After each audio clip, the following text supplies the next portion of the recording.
The new lockdown mode in Need for Speed Unbound is actually really fun. However, the game doesn't really do a great job of telling you everything that's going on. So for this video, I've got 25 things the game does not tell you about lockdown. Let's go.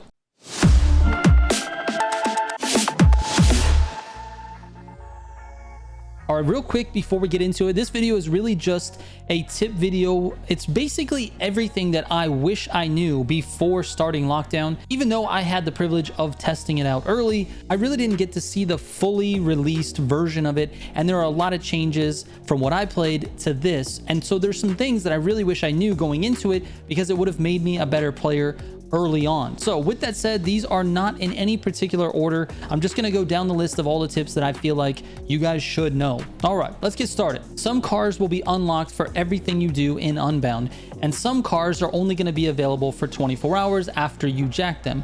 If you jack another player's car, that's only going to be available for 24 hours. If you jack a motorcycle, it's only going to be available for 24 hours. But if you jack a car from the lockups or a car that is parked around the city, you will keep that permanently. Not only will you keep that permanently, but if it happens to be a car that you don't even have unlocked in multiplayer, maybe because you haven't completed all of the challenges, some of the challenges are crazy, like, you know, do 30 playlists in a specific car. If you haven't done that yet, but you find that car in lockdown, that unlocks the car for you and you get to keep it. Now, in addition to that, if it's a car that you already have, you can actually sell the cars that you extract with. You can't obviously sell the blacklist cars, and you can't sell other players' cars, and you can't sell the motorcycle. But those ones that I'm talking about, where you steal from the lockups, or if you steal the ones that are around the city and you extract with that, you can sell those for extra cash. Now, if we're looking at parked cars that you steal around the map, if it's a player's car, it's going to say jack car. And if it's a regular car found in the world, it will say swap car. This is important because some of the contracts that you have in the lockdown mode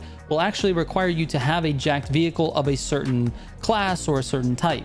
So knowing the difference is important. Now, the nice thing is you can actually turn any regular vehicle into a jacked vehicle by taking a friend with you and having him swap his car into another car that's just in the world. The car that he leaves behind will be a jacked vehicle, and if he doesn't want to leave his car behind, he can swap back into his car, and the original car that was sitting there in the first place, which actually was a swap car, is now a jacked car. Now, this is particularly useful when you're completing contracts and those contracts require a jacked vehicle. All right, let's move on to the motorcycle. So the motorcycle is only available in lockdown. You can't use it in free roam. You can't use it in regular races. It's just in lockdown. In order to unlock it, or in order to actually get one in your garage, you actually have to steal one in the game and then extract with it. Now, having a motorcycle is super beneficial, and you can actually enter a lockdown with a motorcycle by extracting 4 times in a row without being busted or crashed out. This is called an extraction streak. Once you get to 4 in a row, it lets you start the lockdown session with an S+ car. And in this case, the bike is an S+ car, so you get to choose it and start with it, which is a huge advantage if you're looking for cash or blacklist cars. In addition to that, the motorcycle doesn't take any damage in the zone, so use it to get insane amounts of money without any trouble. The money in the zone is much better than the money out of the zone. And to be honest, it's also pretty easy to evade the cops using the motorcycle as well, so just use it as a loot machine. A little side note or a side tip about the motorcycle, you can actually do the motorcycle tricks that we saw in the lockdown trailer. All you have to do is start with a burnout, then turn your steering wheel all the way to one direction and do a donut. Once you're in a donut, you can pull back on the left stick and he'll start to do a wheelie, but the donut will continue and you actually don't have to steer anymore. You can just manage the wheelie and the rider will automatically be doing the tricks. Now, if you do enter a lockdown with a bike and then you extract with that same bike, or any bike for that matter, it will reset your 24-hour timer to use it. Again, once you extract with a bike, you have 24 hours with that bike, and then it's gone. You have to get another one. Now, vehicle health later in the game actually gets a little harder to come by, because the later in the session you stay, the more of the map that's covered by the zone, and you take damage in the zone.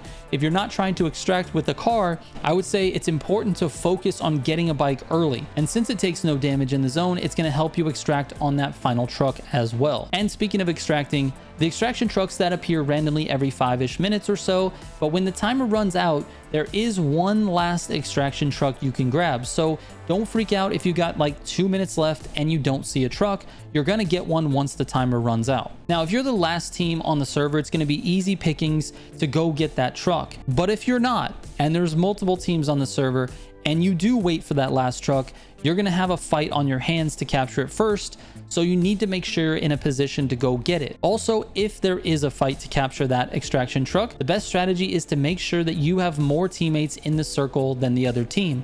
This will cause your meter to fill quicker and you will take that truck. The thing is, at the end there, anything goes. The fight is literally a fight to the death, because if you don't extract, you lose everything and your car gets impounded for 24 hours. So use your pursuit tech, ram other players, push them out of the zone, but make sure you get all of your team there first. That's going to help you capture it the fastest. Now, one of the best ways to secure that final truck is to position yourself on a highway near the middle of the map. Being near the middle means the distance to the truck will always be semi-short, and being on a highway means that you can drive very fast to get to the area where it is.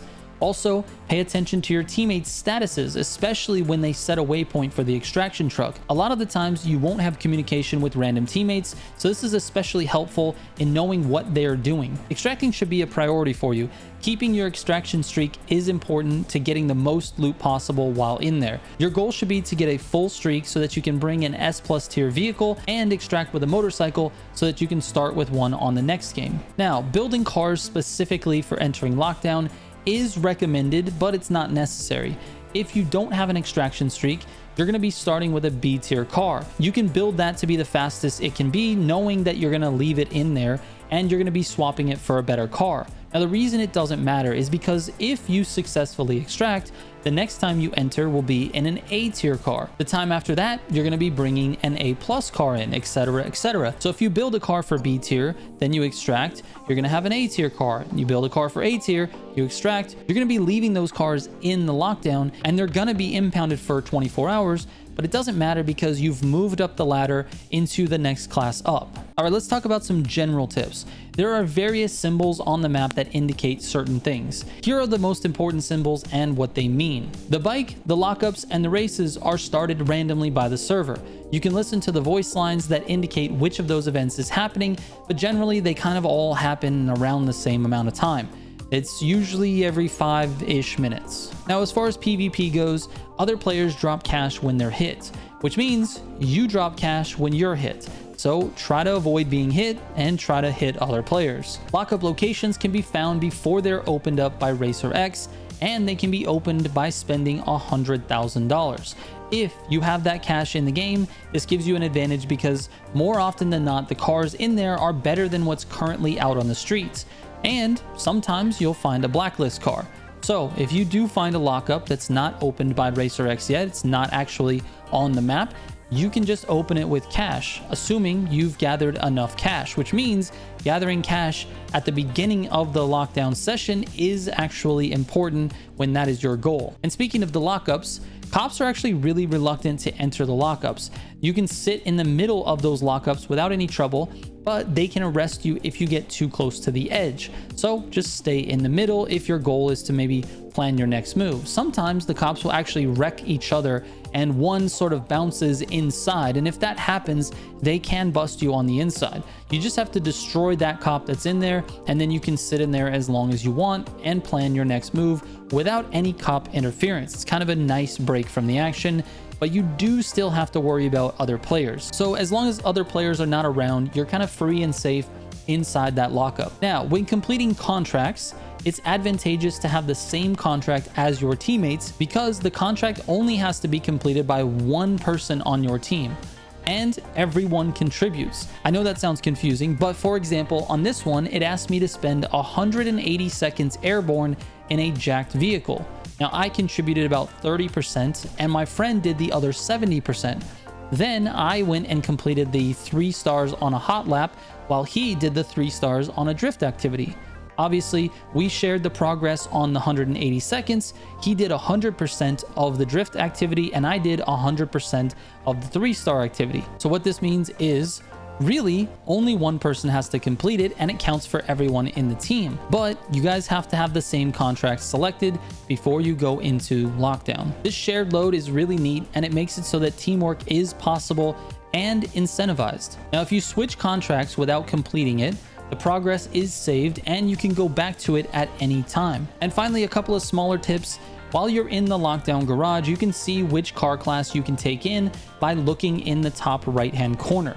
It'll tell you A plus, B, whatever the highest class is available to you, that's the type of car that you can take in. But keep in mind, you don't have to enter with a A-class car. You could just take the worst B-class car in there and swap cars right away. And lastly, repair kits do not work in lockdown because that slot is taken up by the pursuit tech. The only way to repair your car is to drive through a gas station. There is also a cooldown for the gas station repairs, but the use of gas station repairs is unlimited as long as you're waiting for that 2-minute cooldown. All right, hopefully this video has helped, maybe taught you something you didn't know about lockdown. I appreciate that. If you have your own tips, please put them in the comments to help the rest of the community. I know I didn't cover every single thing in lockdown, so this would help everyone else, and that's what this channel is about. So guys, look through the comments, post your own tips, and let's help everybody out. So thank you very much. I appreciate you watching the video. I will catch you on the next one. Trigger out.